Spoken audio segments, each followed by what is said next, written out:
Jesus. Mas aí a gente tem o problema do segundo ponto. A segunda pergunta é que eu não ouço muito por aí. Que regra deu Deus para nos dirigir na maneira de o glorificar e de se alegrar nele? Que regra nós temos para isso? E é aí que muitas igrejas saem do padrão e entram num outro tipo de glorificação e de felicidade nessa terra. Entende? Então a pergunta é muito boa. Como é que Deus quer, ou que meio Ele deu para que a gente aprenda como glorificar a Ele e viver bem com Ele, viver feliz em Deus? Onde é que você aprende isso? Entende? A partir do momento que vocês ou eu saímos desta base, nós não estamos vivendo mais para e nem a glória de Deus. Entende como isso é sério?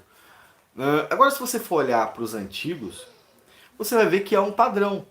Muita gente, quando fala de perseguição, fala assim: ah, não, mas isso aí, este tipo de perseguição, ele é só dos apóstolos. Os preteristas parciais, né?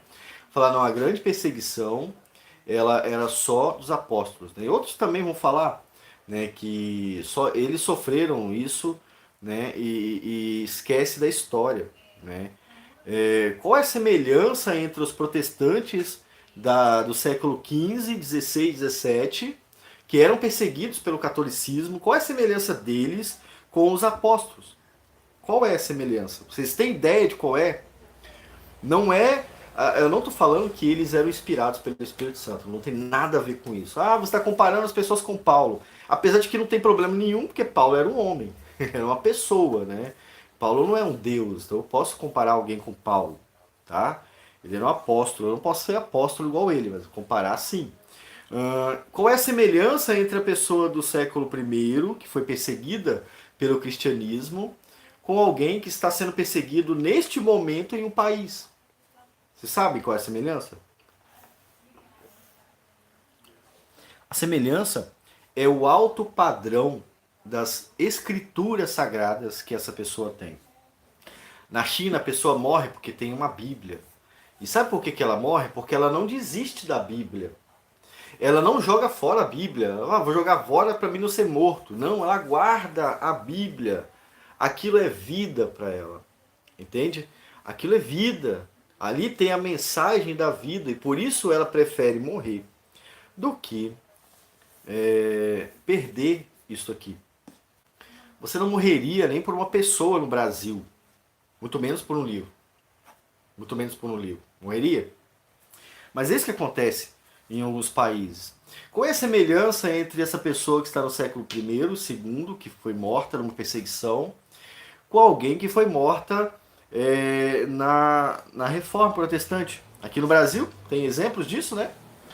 A maior ligação que há entre eles é que eles aprendiam e exercitavam e criam na Bíblia Sagrada como única regra de fé e prática. Então a resposta da segunda pergunta é o seguinte, a pergunta de novo, que regra deu Deus para nos dirigir da maneira de o glorificar e gozar? Ou seja, como é que você vai fazer isso que você tem que fazer? A regra é a palavra de Deus. E aí tem a continuação da resposta. Não se acha nas escrituras, que se acha nas escrituras do Velho Testamento e do Novo Testamento. Ela é a única regra para nos dirigir de maneira de o glorificar e e gozar de Deus, né? E viver feliz com Deus. Essas duas perguntas definem muito o que a gente está vivendo.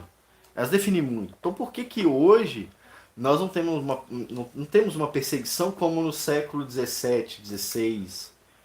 Não é porque acabou a perseguição, irmãos. Não é porque acabou. Vocês não estão sendo perseguidos porque não há perseguição religiosa no mundo. Entende? O problema não é a perseguição, ela está aí. Está acontecendo. O problema somos nós. Nós é que abandonamos, abrimos mão de falar a verdade para termos paz. Definitivamente é necessário coragem para fazer isso. É necessário coragem para ser cristão em qualquer época da história humana. Não tem nenhuma religião no mundo que exija tanto de coragem quanto o cristianismo.